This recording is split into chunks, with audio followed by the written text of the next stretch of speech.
حضرات گرامی، آج کا یہ خطبہ آخری خطبہ ہے اس موضوع پر جس کو چند مہینے پہلے شروع کیا تھا کہ ہر مسلمان کوشش کرے کہ اس کی زندگی کے سارے طریقے محمد الرسول اللہ صلی اللہ علیہ وسلم کی سنت کے مطابق ہوں، اور خصوصاً جو اس کی عبادات ہیں، اور پھر عبادات میں بھی خصوصاً جو 5 وقت کی نماز ہے جو اللہ کے سامنے ہم ادا کرتے ہیں، وہ اس طرح پڑھنی چاہیے جو محمد الرسول اللہ صلی اللہ علیہ وسلم کا طریقہ ہے۔ یہ موضوع اس لیے شروع کیا تھا کہ عام طور پر جو ہم نمازیں پڑھ رہے ہیں اور بھائیوں کو دیکھتے ہیں کہ وہ نماز ادا کرتے ہیں، تو عام طور پر اگر 95% نہیں تو 90% ضرور وہ مسلمان ہمارے بھائی ہیں جن کی نماز رسول اکرم صلی اللہ علیہ وسلم کی سنت کے خلاف ہوتی ہے۔ اور آپ جانتے ہیں کہ اللہ ذوالجلال کو قطعاً وہ عبادت قبول نہیں ہے جو رسول اکرم صلی اللہ علیہ وسلم کے طریقے اور آپ کی سنت کے مطابق نہ ہو۔ رسول اکرم صلی اللہ علیہ وسلم نے نماز منبر کے اوپر کھڑے ہو کر پڑھ کر بھی دکھائی تھی، اور پھر صحابہ کرام رضی اللہ تعالی عنہم نے دوسرے صحابہ کے سامنے فعلاً وضو کر کے پانی منگوا کر وضو کر کے، اور پھر حضرت ابو حمید ساعدی رضی اللہ تعالیٰ عنہ نے 9 صحابہ کے سامنے 4 رکعتیں نماز ادا کر کے دکھائی، اور سب نے گواہی دی کہ ہاں آپ سچے ہیں، واقعتاً یہ محمد الرسول اللہ صلی اللہ علیہ وسلم کی نماز ہے۔ بھائیو، اس میں تو کوئی شک نہیں کہ ہمارا مطالعہ، ہمارا علم اور ہماری جو دینی طور پر رسالت تحقیق ہے یہ بہت کم ہے۔ ہم دین سمجھنے کے لیے نہ تو قرآن مجید کو سمجھنے کی کوشش کرتے ہیں، عربی کو سمجھنے کی کوشش نہیں کرتے، اور پھر اگر کوئی قرآن مجید کا ترجمہ پڑھ بھی لیتا ہے تو پھر وہ صحیح بخاری، صحیح مسلم جو رسول اکرم صلی اللہ علیہ وسلم کی صحیح سنت ہمیں بتلاتی ہیں، نماز کا طریقہ بتلاتی ہیں، ان کا کوئی مطالعہ نہیں کرتا۔ آپ کتنے فیصد ہمارے بھائی ہیں جن کی توجہ دین کی طرف بھی ہے، لیکن کوئی یہ نہیں کہتا یا نہیں کہہ سکتا کہ اس نے صحیح بخاری کا مطالعہ کیا، اس نے صحیح مسلم کا مطالعہ کر لیا۔ اب آپ مجھے بتلائیں کہ رسول اکرم صلی اللہ علیہ وسلم کی نماز کا طریقہ کہاں سے ملے گا؟ آپ کی نماز کا طریقہ کہ آپ کیسے نماز پڑھتے تھے، کیسے رکوع کرتے تھے، کیسے کھڑے ہوتے تھے، ہاتھ کیسے اٹھاتے تھے، یہ ہمیں کہاں سے ملے گا جب ہم رسول اکرم صلی اللہ علیہ وسلم کی سنت کا مطالعہ نہیں کرتے، احادیث کا ہم خود مطالعہ نہیں کرتے، اور عام طور پر جو ہمارے ہاں نماز کا طریقہ مروج ہے یہ طریقہ ہے دیکھا دیکھی، کہ گھر میں بچہ جب شعور اور احساس کی عمر کو پہنچتا ہے تو اپنی ماں کو یا دادی کو یا کسی کو دیکھتا ہے، یا کسی موقع پہ مسجد میں آ جاتا ہے، لوگوں کو دیکھ لیتا ہے کہ ایسے نماز پڑھتے ہیں، ویسے وہ پڑھنا شروع کر دیتا ہے۔ بالغ ہونے کے بعد اس کی یہ ریسرچ نہیں ہوتی کہ میں کوشش کروں کہ محمد الرسول اللہ صلی اللہ علیہ وسلم کی نماز کا طریقہ کیا ہے۔ اور کچھ لوگ تو اس کام سے اتنے غافل ہیں اور اس کو اتنا فضول سمجھتے ہیں، کہتے ہیں جی جیسے پڑھ لیں گے ویسے ٹھیک ہے، بس اللہ کے سامنے ساری جھکانا ہے، جیسے پڑھ لیں گے ویسے ہی نماز ہو جاتی ہے۔ یہ علماء کرام نے تو ویسے ہی پھڈے ڈالے ہوئے ہیں، ہمیں اس جنگ میں پڑھنے کی ضرورت ہی نہیں۔ اللہ اکبر!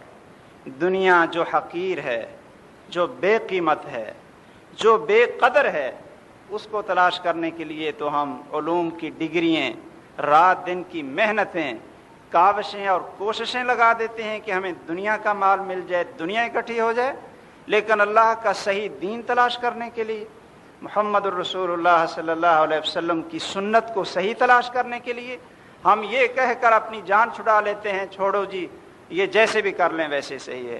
بھائیو، یہ بالکل غلط ذہن ہے، یہ غلط نظریہ ہے۔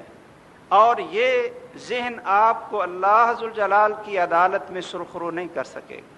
اللہ فرماتے ہیں والذین جاہدوا فینا لنہدینہم سبلنا، کہ جو لوگ ہمارے بارے میں کوشش کرتے ہیں، کوشش ضروری ہے، جاہدوا فینا، وہ انہوں نے کوشش کی، لنہدینہم سبلنا، ہمارا وعدہ ہے کہ ہم ضرور ان کو پھر جنت کے راستے دکھا دیتے ہیں، اپنے راستے، ہدایت کے راستے، رشد کے راستے اللہ ذوالجلال ان کے لیے کھول دیتے ہیں۔ لیکن شرط کیا ہے؟ جاہدوا، کہ وہ کوشش کریں، محنت کریں اللہ ذوالجلال کا راستہ تلاش کرنے کے لیے، محمد الرسول اللہ صلی اللہ علیہ وسلم کی سنت کو تلاش کرنے کے لیے۔ تو آپ نماز کیسے پڑھتے تھے؟ یہ تڑپ ہر شخص کے اندر ہونی چاہیے، اور یہ بھی تڑپ ہونی چاہیے کہ میں اپنے دوسرے بھائیوں کی نمازیں، اولاد کی نمازیں اور عزیز و اقارب کی نمازیں بھی صحیح کراؤں۔ کیوں؟ اس لیے کہ یہ زندگی کا عمل صرف ایک دفعہ نہیں۔ بھائی دیکھیں، حج ہے نا، حج ہے، زندگی میں ایک دفعہ فرض ہے۔ اگر آپ حج میں غلطی کریں گے تو سمجھ لیں کہ زندگی میں ایک مرتبہ آپ کی غلطی ہوگی۔ لیکن نماز یہ 5 وقت کا عمل ہے، بلکہ ہر رکعت کو آپ پڑھتے ہیں، ہر رکعت کے اندر جو کام ہوتے ہیں یہ کتنی تعداد بن جاتی ہے۔ اگر آپ رکوع کے اندر غلطی کریں گے تو 4 رکعت کی نماز میں آپ نے 4 دفعہ غلطی کی، اور اگر آپ سجدے کے اندر غلطی کریں گے تو 4 رکعت کی نماز میں آپ نے 8 دفعہ غلطی کی۔ آگے حساب آپ لگا لیں کہ جتنی رکعتیں پڑھتے جائیں گے شام تک، عشاء تک، ہر سجدے میں غلطی ہوگی تو یہ گناہ اور غلطیاں کتنی اکٹھی ہوتی جائیں گی۔ تو آدمی کو اپنی نماز کی اصلاح نہیں کرنی چاہیے۔ رسول اکرم صلی اللہ علیہ وسلم نے، ایک آدمی نے نماز پڑھی، یہ جو ہم کہتے ہیں نا جی جیسے پڑھ لیں ویسے ہو جاتی ہے، جس طریقے سے پڑھ لیں، یہ بالکل غلط ذہن ہے۔ ایک آدمی نے نماز پڑھی، رسول اکرم صلی اللہ علیہ وسلم مسجد میں موجود ہیں، وہ السلام علیکم کہہ کر چلنے لگا تو آپ نے فرمایا ارجع فصلی فإنک لم تصلی، او بھائی نماز دوبارہ پڑھو، آپ نے نماز ہی نہیں پڑھی، آپ کی نماز ہی نہیں ہوئی۔ ایک اور آدمی نے نماز پڑھی تو وہ رکوع سجدہ صحیح طریقے سے نہیں کر رہا تھا، تو رسول اکرم صلی اللہ علیہ وسلم نے اس سے کہا جب وہ نماز سے فارغ ہوا، لو مت علی ھذا مت علی غیر ملت محمد صلی اللہ علیہ وسلم، اگر تجھے اسی حالت میں موت آ جائے جیسے تو نے نماز پڑھی ہے تو ملت محمد کے اوپر تیری موت نہیں ہوگی، رسول اکرم صلی اللہ علیہ وسلم کی ملت اور دین کے اوپر موت نہیں ہوگی۔ ہم کتنے سست ہیں۔ اللہ ذوالجلال فرماتے ہیں فویل للمصلین، نمازیوں کے لیے ہلاکت ہے، نمازیوں کے لیے ہلاکت ہے۔ کون؟ الذین هم عن صلاتهم ساہون، جو اپنی نمازوں سے غافل ہیں۔ ایک غفلت تو یہ ہے کہ بے وقت نماز پڑھیں، لیٹ کر لیں، بغیر جماعت کے نماز پڑھیں، یہ بھی غفلت ہے۔ اور ایک بہت بڑی غفلت کیا ہے کہ غیر سنت نماز پڑھیں، غیر مسنون۔ آدمی کو یقین ہونا چاہیے کہ میں جو عمل کر رہا ہوں، جو نماز پڑھ رہا ہوں، یہ محمد الرسول اللہ صلی اللہ علیہ وسلم کی نماز ہے۔ آدمی کو یقین ہونا چاہیے، اس کے پاس تحقیق ہونی چاہیے، اس کو اس کے اوپر محنت کرنی چاہیے کہ میں رسول اکرم صلی اللہ علیہ وسلم کی نماز کو تلاش کروں۔ ہاں، اگر اس نے محنت کی لیکن پھر بھی کوئی ایسی چیز رہ گئی کہ جو اس کی ریسرچ میں نہ آئی محنت کرنے کے باوجود، اس کے بارے میں تو اللہ فرماتے ہیں ربنا لا تؤاخذنا ان نسینا او اخطانا۔ مومن دعائیں کرتے ہیں کہ یا اللہ اگر ہم سے غلطی ہو جائے، بھول جائیں، غلطی ہو جائے، نہ پتہ چلے تو ہمیں معاف کر دینا۔ اللہ نے فرمایا قد غفرت، یہ غلطی میں نے معاف کر دی۔ لیکن جان بوجھ کر ڈٹائی، ضد، ہٹ درمی کہ دین کو سمجھنے کی کوشش ہی نہ کریں اور پھر یہ کہیں چلو جی جیسی پڑھ لیں گے ویسے اللہ قبول فرما لے گا، ایسی بات نہیں ہے۔ رسول اکرم صلی اللہ علیہ وسلم نے تو یہ بھی فرمایا تھا کہ تمام لوگوں سے بدتر چور وہ ہوتا ہے جو نماز کا چور ہو، اور صحابہ نے پوچھا کہ نماز کا چور کیسے ہوتا ہے، تو آپ نے فرمایا کہ جو صحیح طریقے سے رکوع اور سجدہ ادا نہیں کرتا وہ نماز کا چور ہے، اور باقی چوروں سے بدتر چور ہے۔ اس لیے بھائیوں، نماز کی اصلاح بڑی ضروری ہے، اپنی بھی اور دوسروں کی بھی۔ بلکہ میں کئی دفعہ سوچتا ہوں کہ اگر آپ بھائیوں کے اندر، ہمارے اندر یہ تڑپ پیدا ہو جائے نا کہ ہم کسی کی نماز صحیح کروا سکیں، تو یہ ایسا صدقہ ہوگا، ایسی نیکی ہوگی، ایسا صدقہ جاریہ ہوگا کہ وہ آدمی جب بھی نماز پڑھے گا، ساری زندگی نماز پڑھتا رہے گا، آپ کو ثواب ملتا رہے گا۔ اس سے بڑا اور کیا صدقہ ہوتا ہے بھائی؟ ایسا صدقہ جاریہ کہ آپ نے شفقت سے، پیار سے، محبت سے کسی کی نماز صحیح کروا دی، اس کو یہ حکم دے کر یا فتوے لگا کر سنت پہ نہ لگائیں، ایسے تو کوئی بھی سنت کے قریب نہیں آتا ہے، بلکہ آپ پیار کے ساتھ اس کے ذہن میں یہ بات ڈالنے کی کوشش کریں کہ بھائی میں بھی آپ کا بھائی ہوں، آپ کا خیر خواہ ہوں، آپ نماز پڑھتے ہیں، بڑی خوشی ہوتی ہے، لیکن ذرا اس چیز پہ غور کر لیں کہ رسول اکرم صلی اللہ علیہ وسلم کی نماز کیسی تھی۔ بس یہ فکر اس کے ذہن میں ڈال دیں کہ آپ تلاش کریں کہ رسول اکرم صلی اللہ علیہ وسلم کی نماز کیسی تھی، آپ رکوع کیسے کرتے تھے، سجدہ کیسے کرتے تھے، یہ آپ تلاش کریں۔ اب وہ اس چیز کو کہاں سے تلاش کرے گا؟ چلو علماء سے پوچھ لے، اور علماء اس کو حوالہ دے کر صحیح حدیث کا بتلا دیں تو کافی، اس کے مطابق وہ پھر اپنی نماز کو بدل لے۔ تو بہرحال آپ خود بھی کان کھول کر اور آنکھیں کھول کر غور سے دیکھیں۔ میں مختصر نماز کا طریقہ آپ بھائیوں کے سامنے بیان کرتا ہوں، خود اپنی بھی اصلاح کی کوشش کریں اور تحقیق کریں، اور دوسرے اپنے جو بھائی ہیں، عزیز و اقارب ہیں، دوست ہیں، ان کے اندر بھی اس سنت کی روشنی کو پھیلانے کی کوشش کریں پیار اور محبت کے ساتھ۔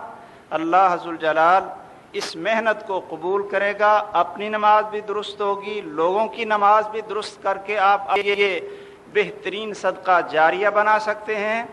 اور یہ دعا کریں کہ ہم ایسی نماز ادا کریں جو اللہ کو ایسی پیاری ہو کہ 2 رکعتیں پڑھنے سے ہی زندگی کے سارے گناہوں کو اللہ معاف کر دے۔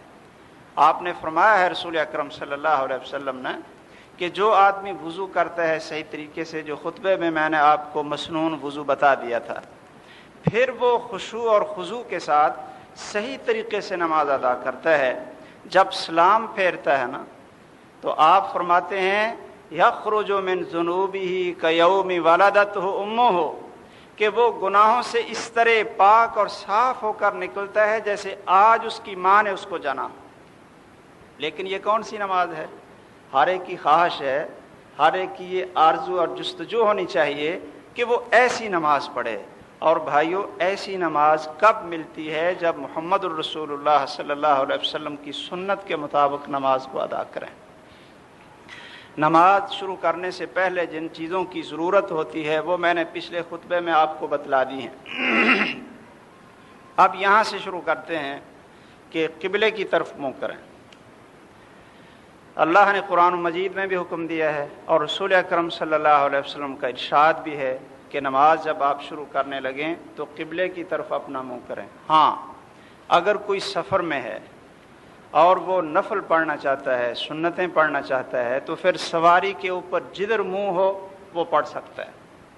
سواری کے اوپر وہ نفل، سنتیں، وطر پڑھنا چاہتا ہے سفر کے اندر، تو اس کے لیے قبلہ کوئی ضروری نہیں ہے قبلے کی طرف متوجہ ہونا۔ وہ سواری کے اوپر جدھر اس کا چہرہ ہوگا اسی طرف ہی متوجہ ہو کر وہ نفل، سنتیں اور وطر پڑھ سکتا ہے۔ قبلے کی طرف جب آپ کھڑے نا تو یا تو جماعت کی صورت میں کھڑے ہوں گے، وہ میں نے پیچھے آپ کو بتا دیا تھا کہ جب جماعت میں کھڑے ہوں تو صف کیسے بنانی۔ ایک پورا خطبہ اس موضوع پہ تھا کہ صف کیسے بنانی ہے، اور یہ کوشش کرنی ہے کہ پہلی صفوں میں آئیں۔ پہلی صفوں میں یہ کئی بھائی جمعہ خطبہ سننے کے لیے بھی آتے ہیں نا، آگے والی صفیں ساری خالی ہوتی ہیں اور وہ باہر پیچھے والی صفوں میں بیٹھے رہتے ہیں۔ کتنے محروم ہیں اس عظیم اجر سے جو پہلی صفوں میں بیٹھنے والے کو ملتا ہے، اور کتنے محروم ہیں فرشتوں کی دعاؤں سے، اللہ کی بخشش اور رحمت کے وعدے سے کہ آگے صفیں خالی ہوں اور پیچھے آدمی جا کر بیٹھ جائے اور فرشتوں کی دعاؤں سے محروم ہو جائے۔ بہرحال یہ میں نے پوری تفصیل سے آپ کو بتلا دیا تھا۔ اگر آدمی اکیلا ہے تو پھر اس کو چاہیے کہ اپنے وجود کے مطابق اور جیسے وہ سکون سے پاؤں اپنا کھول کر کھڑے ہو سکتا ہے ویسے کھڑا ہو، اور جو توجہ ہے پاؤں کی، انگلیوں کی اور پورے جسم کی یہ قبلے کی طرف۔ یہ انگلیوں کی توجہ بھی میں اس لیے آپ حضرات سے کہہ رہا ہوں کہ کئی دفعہ بھائی کھڑے ہوتے ہیں نا تو وہ اپنے پاؤں کو ایسے رکھ لیتے ہیں، ایسے، یعنی آگے سے انگلیاں ایک ادھر کو اور دوسری ادھر کو اور پیچھے سے تھوڑا فاصلہ آگے سے زیادہ ایسے بنا لیتے ہیں۔ اب انگلیوں کی توجہ قبلے کی طرف نہیں، یہ تو سائیڈوں پہ ہو گئی۔ کوشش کریں کہ سیدھے کھڑے ہوں اور انگلیوں کی توجہ بھی یہ قبلے کی طرف ہو۔ رسول اکرم صلی اللہ علیہ وسلم فرماتے ہیں استقبل القبلۃ، کہ پورا جسم جو ہے اس کی توجہ قبلے کی طرف ہونی چاہیے۔ بھائیو، اللہ اکبر کہنے سے پہلے نیت کر لیں، نیت، اور یہ نیت دل میں ہو۔ کون سی نماز ہے؟ ظہر کے آپ فرض پڑھنا چاہتے ہیں یا سنتیں پڑھنا چاہتے ہیں؟ اب کہ فرض پڑھیں یا سنتیں پڑھیں ان کی کیفیت تو ایک ہی ہے نا۔ اب یہ نیت سے فرق پڑے گا کہ آپ فرض پڑھ رہے ہیں یا سنتیں پڑھ رہے ہیں۔ رسول اکرم صلی اللہ علیہ وسلم فرماتے ہیں انما الاعمال بالنیات، کہ اعمال کا دار و مدار نیتوں پر ہے۔ نیت صحیح ہوگی تو عمل صحیح ہوگا، نیت میں فساد اور فتور ہوگا تو عمل باطل ہو جائے گا۔ اس لیے نیت کرنا، ہاتھ اٹھانے سے پہلے سوچ لیں کہ آپ کیا پڑھنے لگیں۔ کئی بھائی کہہ دیتے ہیں جی جب ہم مسجد میں آتے ہیں تو نیت ہوتی ہے نماز کی، تو آتے ہیں نا۔ ہاں صحیح بات ہے، نماز کی نیت تو ہوتی ہے آپ کی، لیکن یہ نیت کہ یہ سنتیں ہیں یا فرض ہیں، یہ اب آپ جو پڑھنے لگے ہیں ہاتھ اٹھا کر، یہ آپ فرض پڑھنے لگے ہیں کہ سنتیں پڑھنے لگے ہیں، یہ نیت تو ضروری ہے نا۔ یہ نیت تو اب کریں گے، مسجد میں آتے ہوئے تو آپ نے عام نماز کی نیت کر لی، چلو اس کا اللہ تعالیٰ آپ کو اجر دے گا، لیکن شروع کرنے سے پہلے یہ امتیاز کرنا کہ یہ نفل پڑھنے لگے ہیں، سنتیں ہیں، فرض ہیں، کیا ہیں، یہ تو شروع کرنے سے پہلے پتہ چلے گا نا۔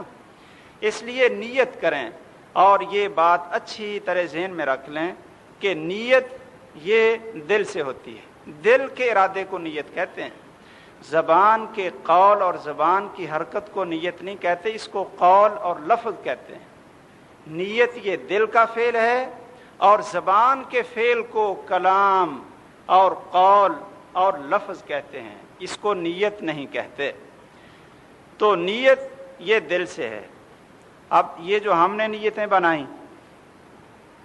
کہ 2 رکعت نماز اور اس طرح فرض اور فلاں، یہ نہ تو رسول اکرم صلی اللہ علیہ وسلم سے ثابت ہے، نہ ہی صحابہ کرام سے ثابت ہے، اور نہ ہی تابعین سے ثابت ہے۔ یہ پتہ نہیں کہاں سے بعد کے لوگوں نے اس کو نکال لیا۔ بھائی دیکھیں، ایک مثال سے میں آپ کو سمجھاتا ہوں۔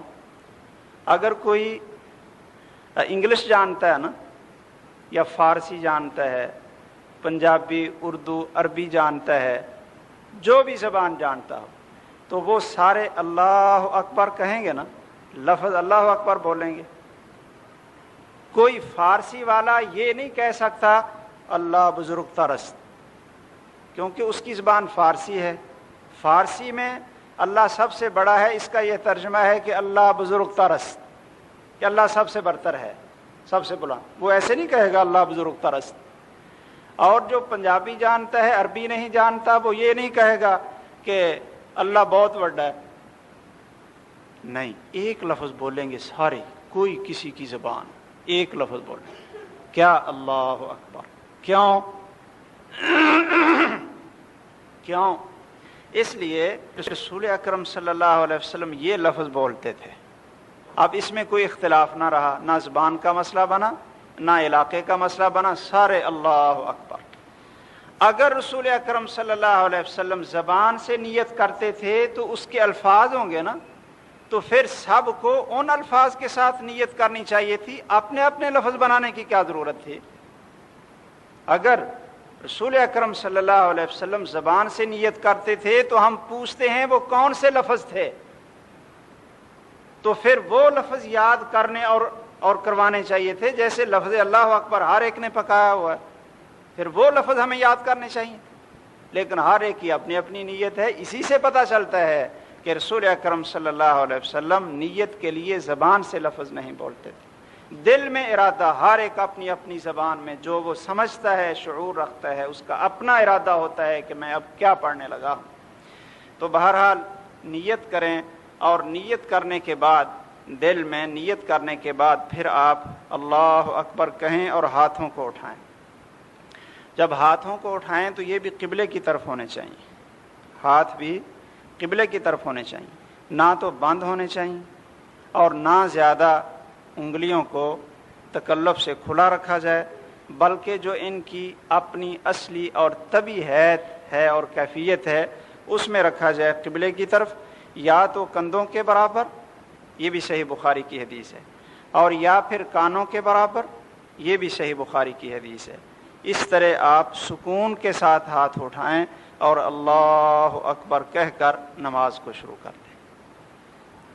یہ جو ہاتھ اٹھانے کی کیفیت میں نے آپ بھائیوں کو بتلا رہا ہوں نا، یہ حضرت عبداللہ ابن عمر جو رسول اکرم صلی اللہ علیہ وسلم کے صحابی ہیں، اور حضرت مالک بن حویرث جو آپ کے صحابی ہیں، اور حضرت وائل بن حجر رضی اللہ تعالیٰ عنہم جو آپ کے جلیل القدر صحابی ہیں، یہ تینوں یہ کیفیت بیان کرتے ہیں کہ رسول اکرم صلی اللہ علیہ وسلم کندھوں کے برابر ہاتھوں کو اٹھاتے، اور رسول اکرم صلی اللہ علیہ وسلم کانوں کے برابر اپنے ہاتھوں کو اٹھاتے تھے۔ یہ دونوں ہی روایات صحیح بخاری کے اندر، صحیح مسلم کے اندر، سنن نسائی کے اندر اور دوسری احادیث کی کتابوں میں موجود ہیں۔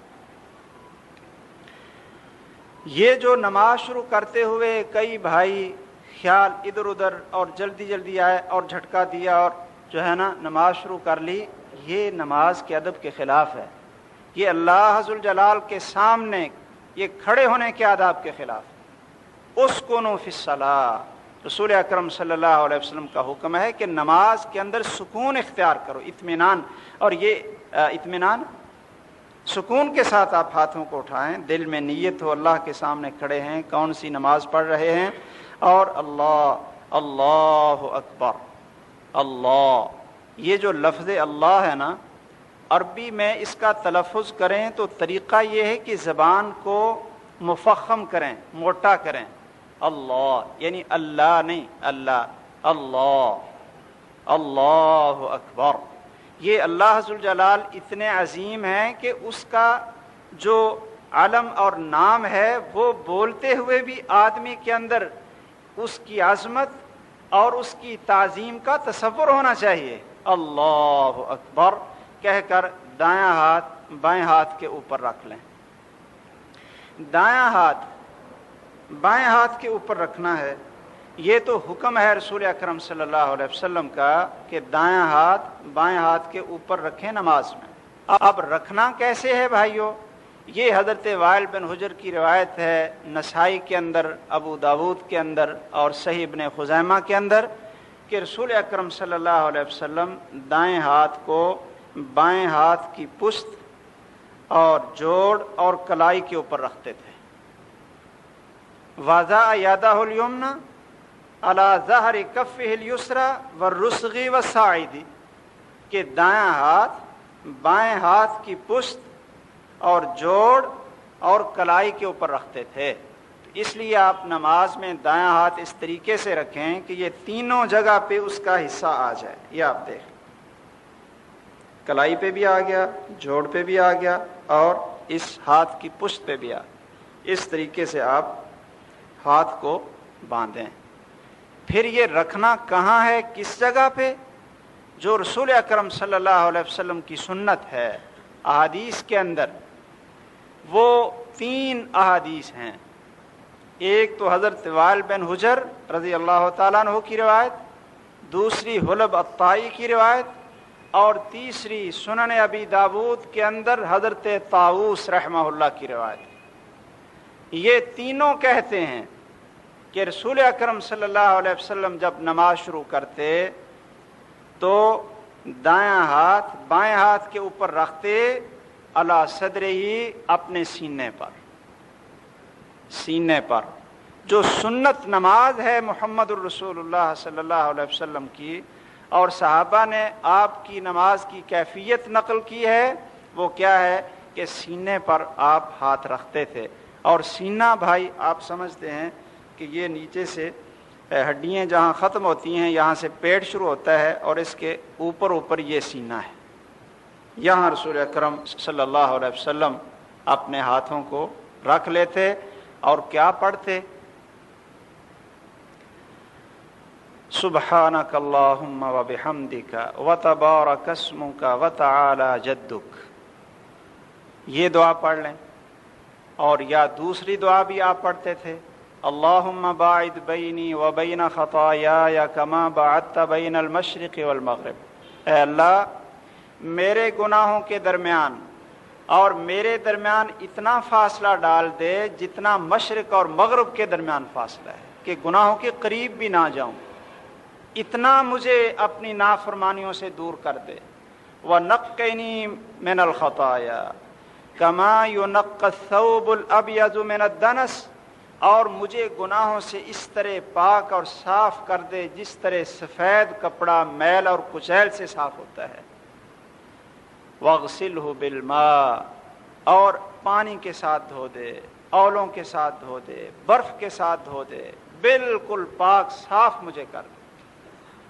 یہ دعا آپ پڑھ لیں، یا سبحانک اللہم وبحمدک یہ دعا پڑھ لیں. اور اس کے بعد پھر کیا پڑھنا ہے؟ اعوذ باللہ السمیع العلیم من الشیطان الرجیم من ہمزہ ونفخہ ونفثہ. یہ وہ مکمل تعوذ ہے مسنون جو نماز کے اندر پڑھا جاتا ہے. اور میرا یہ خیال ہے اور امید ہے اللہ کرے یہ خیال غلطی ہو کہ نمازیوں کی اکثریت کو مسنون تعوذ کا ہی نہیں پتہ.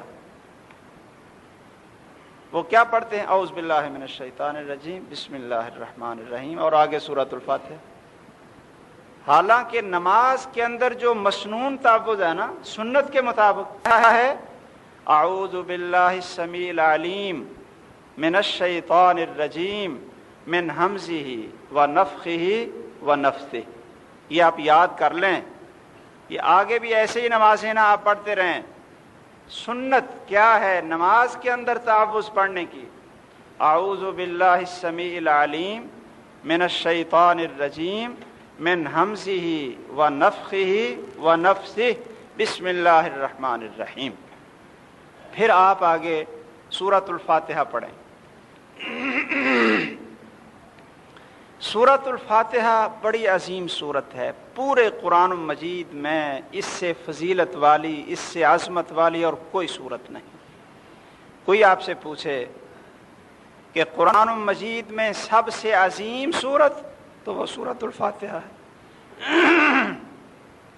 اور قرآن مجید میں سب سے عظمت والی آیت تو وہ کون سی ہے؟ آیت الکرسی ہے. آیت الکرسی سب سے عظیم آیت، اللہ کی توحید اس کے اندر.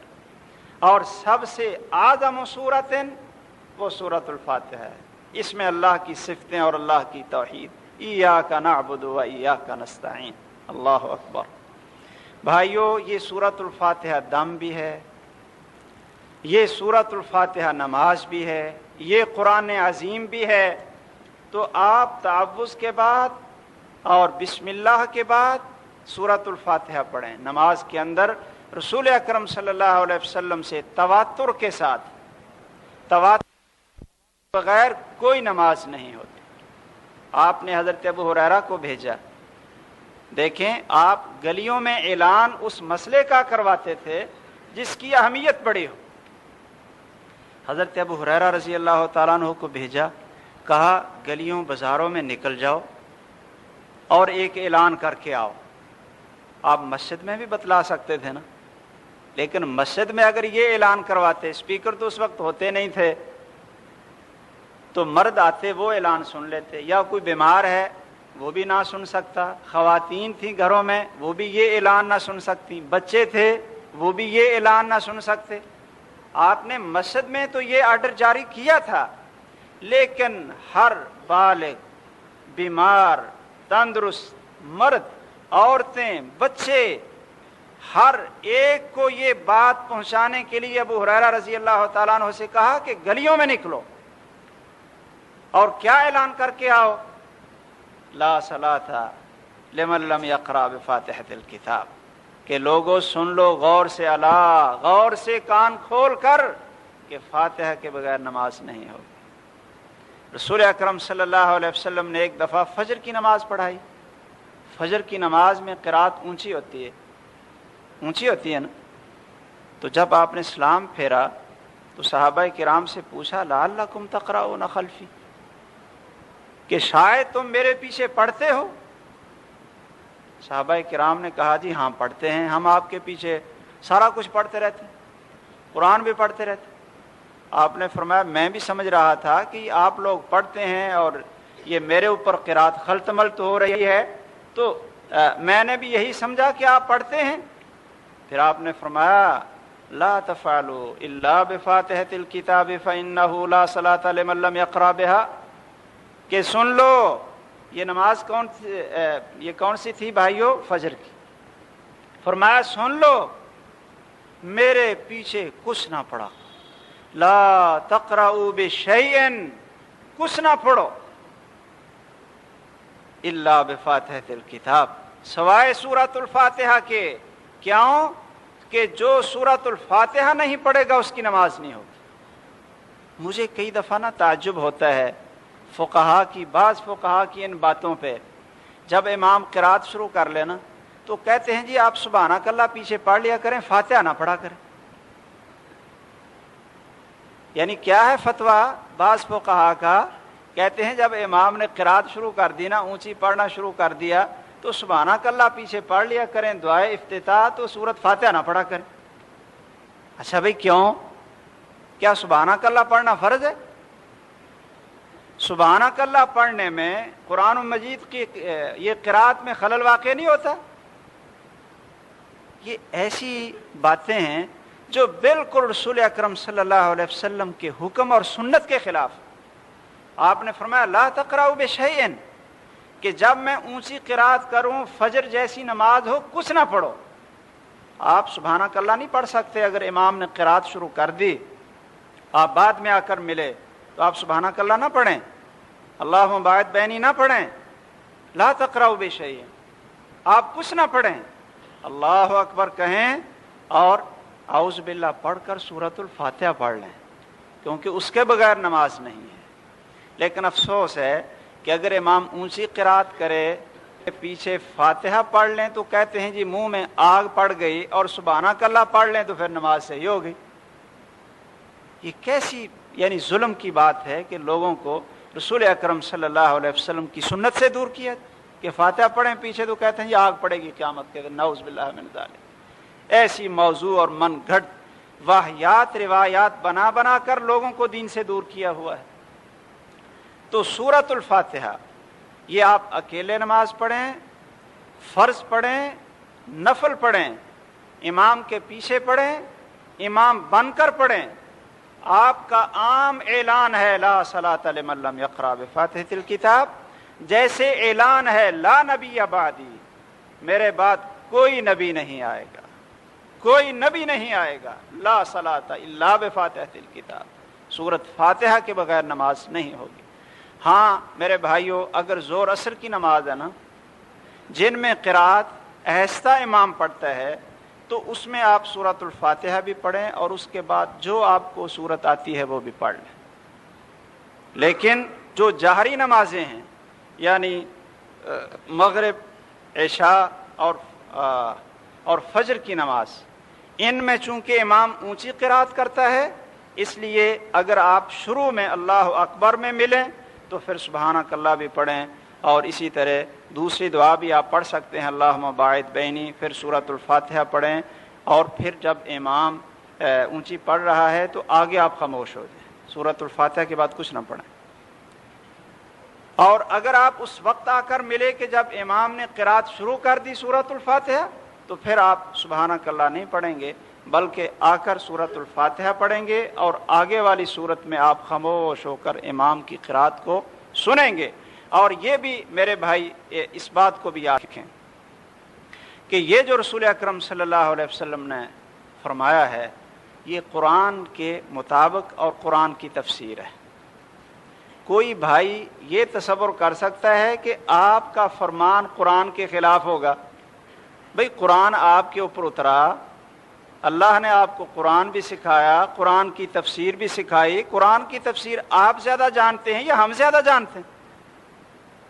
قرآن مجید کا مفہوم اور آیات کی تفسیر وہ کون زیادہ جانتا ہے؟ رسول اکرم صلی اللہ علیہ وسلم سب مفسرین سے زیادہ قرآن کے معنی جانتے ہیں۔ تو جو آپ قرآن مجید کا معنی بیان کریں گے وہ ہمیں سمجھنا چاہیے کہ اپنی تفسیریں بنائے پھریں۔ قرآن مجید میں آیا، یہ مکی صورت ہے، وَإِذَا قُرِئَ الْقُرْآنُ فَاسْتَمِعُوا لَهُ وَأَنصِتُوا لَعَلَّكُمْ تُرْحَمُونَ، کہ قرآن پڑھا جائے خاموشی کے ساتھ، غور کے ساتھ سنو تاکہ تمہارے اوپر اللہ کی رحمت ہو۔ کافر کہتے تھے جب قرآن پڑھا جائے تو شور کیا کرو۔ وقال الذين كفروا لا تسمعوا لهذا القرآن والغوا فيه، کافر کہتے تھے یہ جب قرآن تمہیں سنائے تو آگے سے شور کیا کرو۔ تو اللہ ذوالجلال نے اس کا کیا جواب دیا کہ بدبختو، قرآن پڑھا جائے تو خاموش ہو کر سنا کرو، شور نہ کیا کرو تاکہ تمہارے اوپر بھی اللہ کی رحمت۔ یہ مکی آیات ہیں، ان کا نماز کے اندر سورۃ الفاتحہ پڑھنے سے کیا تعلق ہے؟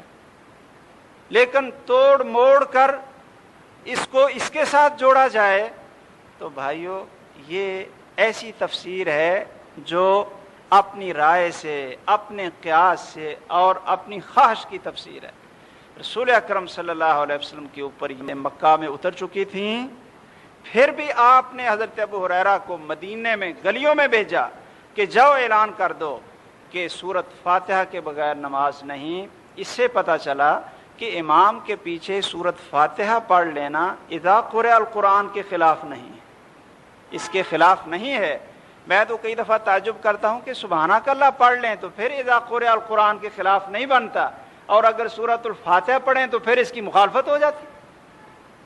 یہ کیسی تقسیم ہے؟ تو بہرحال سورۃ الفاتحہ کو آپ یاد کر لیں اور صحیح یاد کریں۔ صحیح میں اس لیے کہہ رہا ہوں کہ سورۃ الفاتحہ عربی زبان میں ہے۔ کیوں بھائی؟ عربی میں ہے نا، تو ہمیں وہ عربی میں پڑھنی چاہیے، پنجابی میں نہیں پڑھنی چاہیے۔ اور ہمارے بھائی جو انگلش پڑھتے ہیں نا وہ بڑے مشکل کے ساتھ اپنے تلفظ اور اپنا لہجہ جو ہے نا انگریزوں جیسا بنانے کی کوشش کرتے ہیں اور بڑا زور لگاتے ہیں۔ ٹیچر بھی ان کو بہت زور لگاتے ہیں کہ بھئی آپ انگلش کا جو تلفظ ہے نا وہ آپ صحیح ادا کریں ورنہ معنی بگڑے گا۔ تو بھائی سورۃ الفاتحہ جو ہے یہ اللہ کی کلام، عربی زبان، اگر اس کے صحیح تلفظ ادا نہیں کریں گے تو معنی کیسا بن جائے گا؟ بالکل بگڑ جائے گا۔ اللہ اکبر۔ صراط الذین انعمت علیہم، کوئی شخص اگر اس کو انعم تو پڑھ لیتا ہے تو پھر وہ کیا کہتا ہے کہ میں نے انعام کیا ہے۔ اب انعام کرنے والا تو اللہ ہے۔ تو بہرحال آپ صحیح کسی قاری صاحب کو اپنی سورۃ الفاتحہ سنائیں تاکہ جو آپ کی غلطیاں ہیں اس کے اندر وہ صحیح ہو جائیں۔ بھائیو، جب قرات مکمل ہو تو پھر آپ رکوع کے لیے اللہ اکبر کہہ کر رکوع میں چلے جائیں۔ رکوع کیسے کرنا ہے؟ غور سے آپ دیکھ لیں کہ دونوں ہاتھ ہیں ان کو کھول کر گھٹنوں کے اوپر رکھیں اور انگلیوں کو پھیلا کر مضبوطی سے ان کو پکڑ لیں اور یہ بازو جو ہے یہ سیدھا ہو۔ انگلیوں کو پھیلا کر ایسے رکھیں جیسے گھٹنے کو پکڑا ہوا ہے اور بازو کو سیدھا کریں۔ جو پشت اور سر ہے اس کو سیدھا کریں، اور یہ اس وقت سیدھا ہوگا جب آپ اپنے بازوؤں کو سیدھا کر کے گھٹنوں کے اوپر وزن ڈالیں گے نا، وزن ڈالیں گے تو پھر کمر اور سر سیدھا ہو جائے گا۔ اتنا سیدھا کریں یہ ذرا دیکھنا، جمعے کی نماز کے بعد بھائی جب سنتیں پڑھیں گے نا، بلکہ آپ دیکھتے ہی ہوں گے، دوسروں کو دیکھتے ہی ہوں گے کہ جب رکوع میں جاتے ہیں کسی کا سر نیچے ہے، کسی کا اوپر ہے، اور کمر کسی کی ایسے نکلی ہوئی ہے۔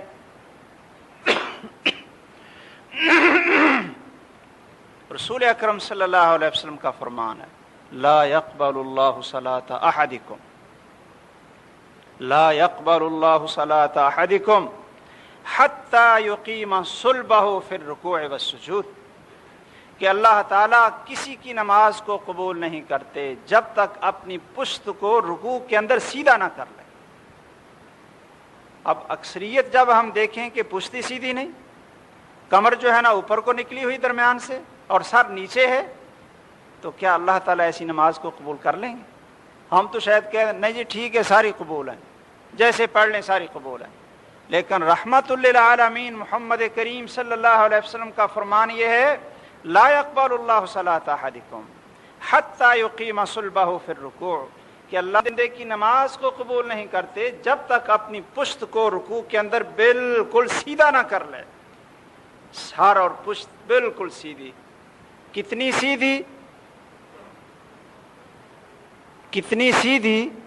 صحابہ کہتے ہیں کہ رسول اکرم صلی اللہ علیہ وسلم اتنی پشت کو سیدھا کرتے تھے کہ لو صب علیہ الماء لاستقر، کہ اگر پانی اوپر رکھ دیا جائے، ڈال دیا جائے تو پانی بھی ٹھہر جائے، ادھر ادھر نہ جائے۔ ذرا دیکھیں اپنے رکوع، رسول اکرم صلی اللہ علیہ وسلم کا رکوع، میرے خیال میں یہ جو فرقہ واریت کا عفریت ہے نا بھائی، اس نے ہمیں گمراہی کے اندر دو چار کیا ہوا ہے۔ پتہ ہر بھائی کیا کہتا ہے؟ کہتا ہے جی میں شافعی ہوں، ہمارے نزدیک ایسے بھی صحیح، میں حنبلی ہوں تو ہمارے نزدیک ایسے بھی چل جاتا ہے کام، میں حنفی ہوں ہمارے نزدیک ایسے بھی چل جاتا ہے۔ اللہ کے بندے، کام تو چلتا ہے رسول اکرم صلی اللہ علیہ وسلم کی سنت کے مطابق نماز پڑھنے سے۔ آپ یہ نمازیں کہاں سے لے آئے کہ فلاں مذہب کا ہوں فلاں مذہب کا ہوں؟ آپ کوشش کریں کہ سب سے پہلے رسول اکرم صلی اللہ علیہ وسلم کی سنت کو تلاش کریں۔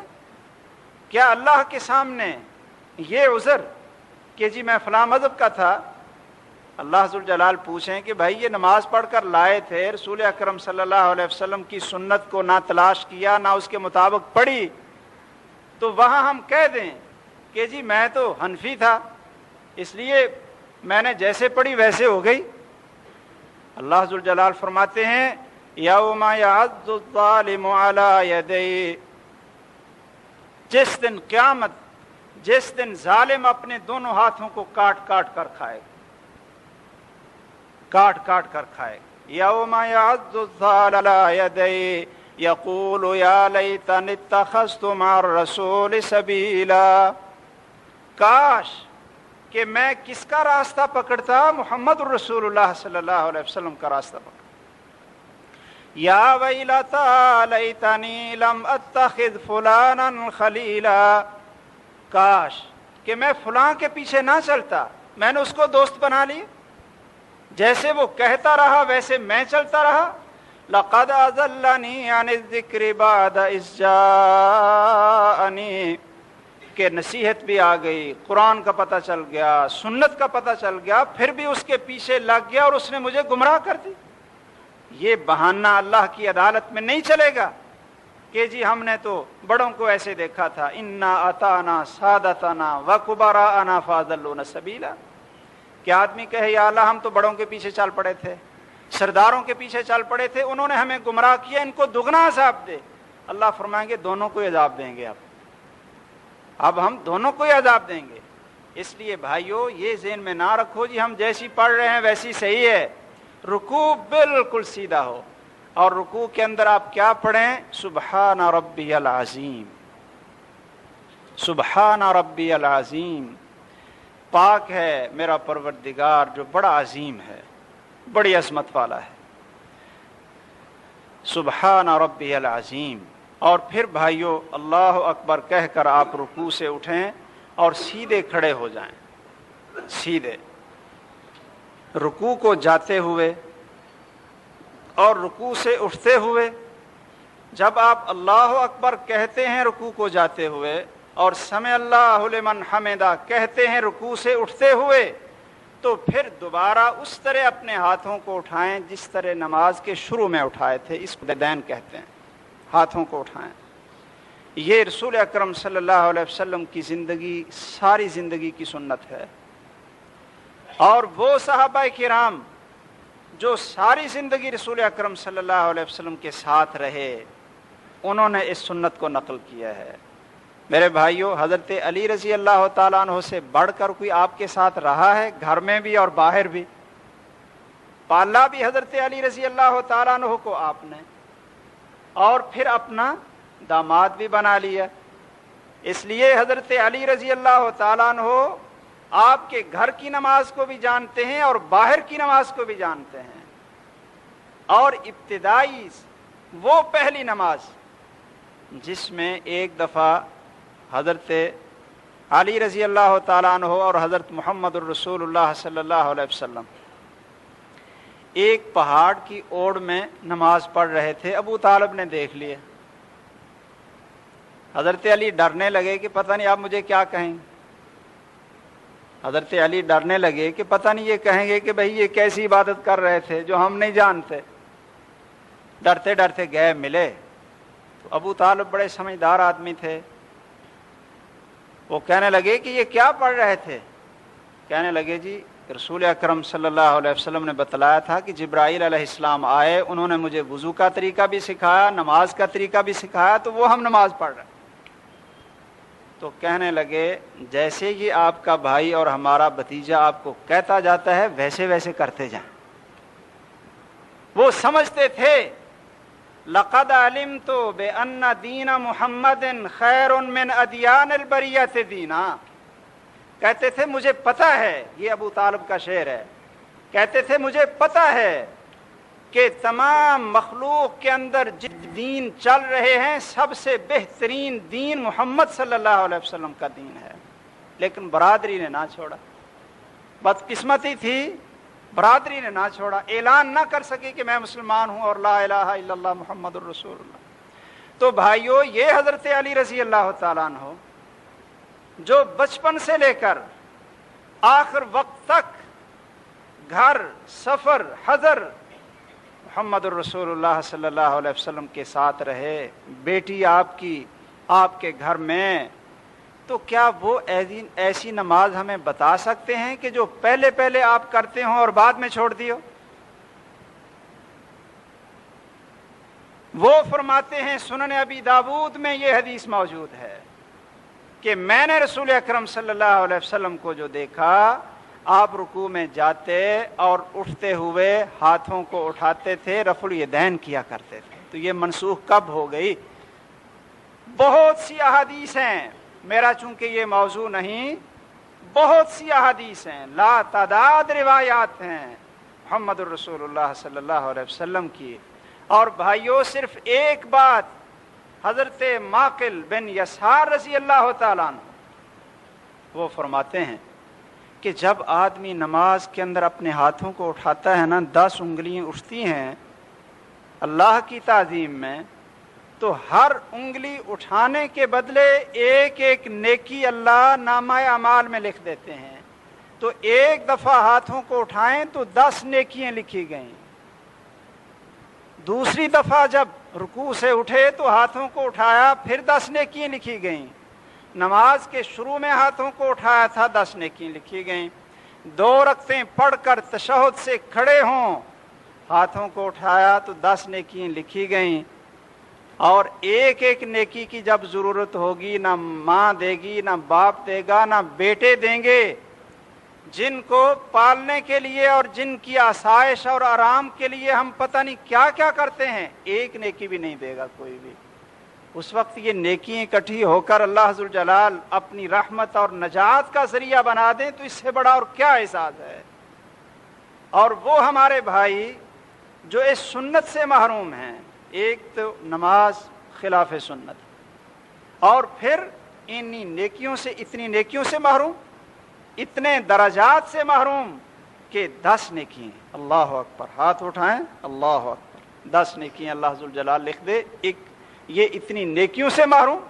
تو بھائیو جب رکوع سے اٹھیں تو اپنے ہاتھوں کو اٹھائیں، سمع اللہ لمن حمدہ ربنا لک الحمد حمدا کثیرا طیبا مبارکا فیہ، اور سیدھے کھڑے ہوں، پھر آپ سجدے کو جائیں، اور جب سجدے کو جائیں تو پہلے ہاتھ زمین پہ رکھیں، زمین پہ پہلے ہاتھ رکھیں، یہ رسول اکرم صلی اللہ علیہ وسلم کا حکم ہے۔ آپ فرماتے ہیں جب تم میں سے کوئی سجدہ کرے فَلْيَضَعْ يَدَيْهِ قَبْلَ رُكْبَتَيْهِ، تو پہلے اپنے ہاتھوں کو رکھو، بعد میں گھٹنے رکھو۔ اور سجدہ کیسے کرنا ہے دیکھ لیں کہ جو دونوں ہاتھ ہیں ان کی انگلیاں ملا کر آپ ان کو زمین پہ رکھیں اور قبلے کی طرف کریں، انگلیاں ملا کر، ایسے نہیں رکھیں، سجدے ملا کر رکھیں، فاصلے نہ ہوں۔ پیشانی اور ناک یہ زمین پہ لگی ہو، گھٹنے اور پاؤں یہ بھی زمین پہ لگے ہوں، اور پاؤں کی انگلیاں اس طرح موڑ کر، جو پاؤں کی انگلیاں ہیں اس طرح موڑ کر قبلے کی طرف کریں اور پاؤں کو کھڑا کریں اور آپس میں ملا دیں۔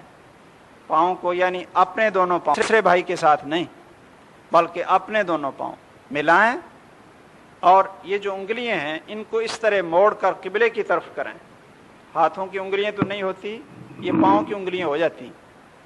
صحیح بخاری میں یہ الفاظ ہیں کان یستقبل باطراف اصابع رجلیہ القبلہ، کہ آپ اپنے پاؤں کی دونوں پاؤں کی انگلیوں کو قبلے کی طرف موڑتے تھے، یرص عقبیہ، اور اپنی ایڑیاں ملا لیتے تھے۔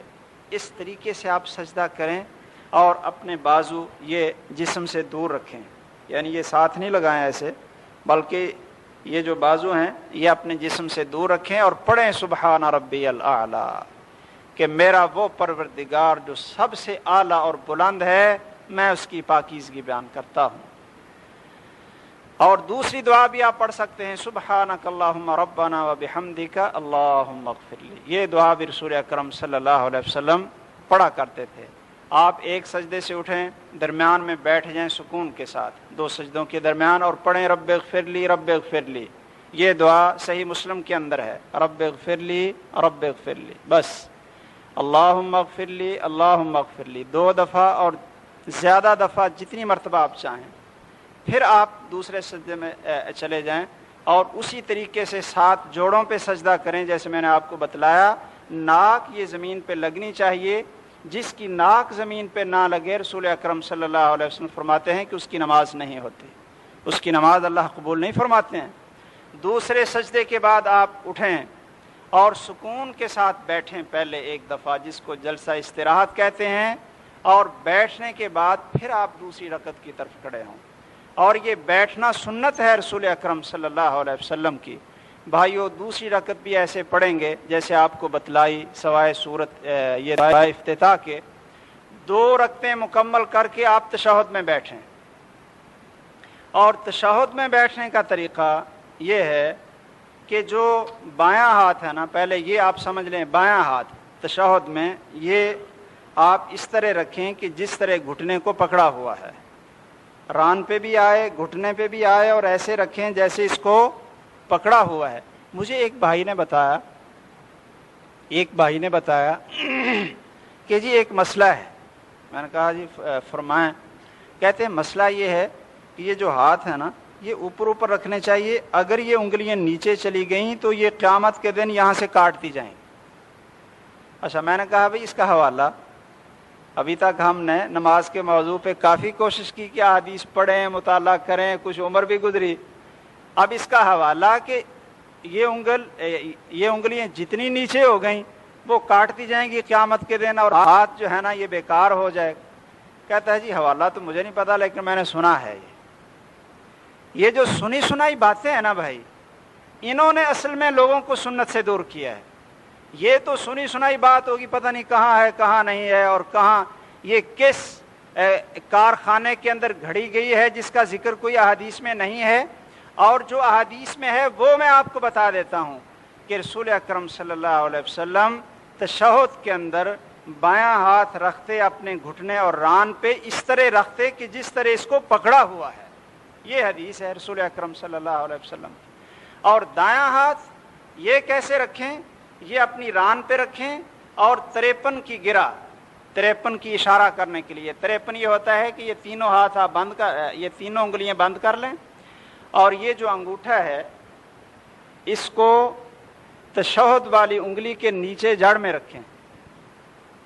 یہ بات بھائی، یہ جو 3 انگلیاں ان کو بند کریں اور اس انگوٹھے کو تشہد والی انگلی کی جڑ پہ رکھیں. اس کو عربی میں 53 کہتے ہیں. یہ انگوٹھے کو انگلی کے نیچے رکھیں تو یہ 50 کا اشارہ ہوتا ہے، 50 کا، اور یہ 3 ایسے بند کر لیں تو یہ 53 ہو گیا. اس طرح رسول اکرم صلی اللہ علیہ وسلم اپنا ہاتھ تشہد میں رکھتے تھے، اس طرح. اور یا ساری انگلیاں بند کر کے بھی آپ اپنی انگلی کا اشارہ کریں، اور پورے تشہد میں شروع سے لے کر سلام پھیرنے تک یا پہلے تشہد میں مکمل تشہد تک انگلی کا اشارہ کریں. مکمل تشہد کے اندر جتنی دیر آپ بیٹھے ہیں، تشہد پڑھا، درود پڑھا، دعائیں پڑھیں، اس انگلی کا اشارہ آپ رکھیں. اور یہ اشارہ شیطان کے اوپر اتنا خطرناک ہے. اشارہ یہ بھائی کیوں خطرناک ہے؟ اس لیے کہ آپ زبان سے بھی کہہ رہے تھے التحیات للہ، کہ ہماری ساری عبادتیں اس اللہ کے لیے. اشہد ان لا الہ الا اللہ اللہم صلی علی محمد. زبان سے بھی ایک اللہ کی وحدانیت اور عبادت کا اقرار کر رہے تھے، اور پھر انگلی کے ساتھ اشارہ بھی ایک اللہ کی وحدانیت کی طرف کر رہے تھے. تو یہ اتنا خطرناک ہے شیطان کے لیے. رسول اکرم صلی اللہ علیہ وسلم فرماتے ہیں جب آپ اشارہ کرتے ہیں تو یہ شیطان کے اوپر اس طرح بمبارمنٹ ہوتی ہے، گولے پڑتے ہیں اس طرح کہ جس طرح آپ اس کے اوپر حملہ آور ہیں. اس لیے کہ یہ توحید ہے اس کے اندر. بھائیو، یہ پہلا تشہد، اس میں تشہد تک پڑھیں گے، بعد میں درود یا دعائیں پڑھنا یہ ضروری نہیں. پھر دوسرے تشہد کے اندر، تشہد کے بعد درود شریف پڑھنا، اور باقی جو دعائیں ہیں نا درود شریف کے بعد، درود شریف پڑھنا یہ ضروری ہے نماز کے اندر. اس کے بغیر نماز نہیں ہوتی. درود شریف پڑھنا یہ فرض ہے نماز کے اندر، اس کے بغیر نماز نہیں ہوتی. اور باقی دعاؤں میں سے ایک دعا ضروری ہے، ایک دعا وہ آپ یاد کر لیں ضرور، اور باقی اپنی مرضی سے پھر پڑھ لیں جتنی کسی کو یاد ہوں دعائیں مسنون رسول اکرم صلی اللہ علیہ وسلم سے. جو ضروری دعا ہے وہ کون سی ہے؟ 4 چیزوں سے پناہ مانگنی. اللہم انی اعوذ بک من عذاب القبر واعوذ بک من عذاب جہنم واعوذ بک من فتنۃ المسیح الدجال واعوذ بک من فتنۃ المحیا والممات. یہ 4 چیزیں. اور آگے بھی ایک لفظ آپ نے بتلایا، اللہم انی اعوذ بک من المأثم والمغرم. یہ دعا پڑھنا تو ضروری ہے، اس کا حکم دیا. کتنے بھائی ہیں جن کو یہ دعا یاد ہے؟ اکثریت رب اجعلنی اور ربنا آتنا. میں ان دعاؤں کا انکار نہیں کرتا، یہ موجود ہیں قرآن مجید کے اندر، لیکن رسول اکرم صلی اللہ علیہ وسلم نے جو نماز کے اندر دعائیں سکھائیں ان کے اندر یہ نہیں. ان میں جو آپ نے حکم دیا جس دعا کا وہ ہم نے چھوڑ دی. حکم دیا اس دعا کا فَلْيَسْتَعِذْ بِاللَّهِ مِنْ أَرْبَعٍ. یہ دعا آپ یاد کریں، اور آخر میں دائیں طرف السلام علیکم ورحمۃ اللہ پوری گردن گھما کر. اور دل میں کیا ہے کہ یہ جو دائیں طرف ہے نا، مومن بندے اور فرشتے، ان کو آپ سلام کہہ رہے ہیں السلام علیکم ورحمۃ اللہ.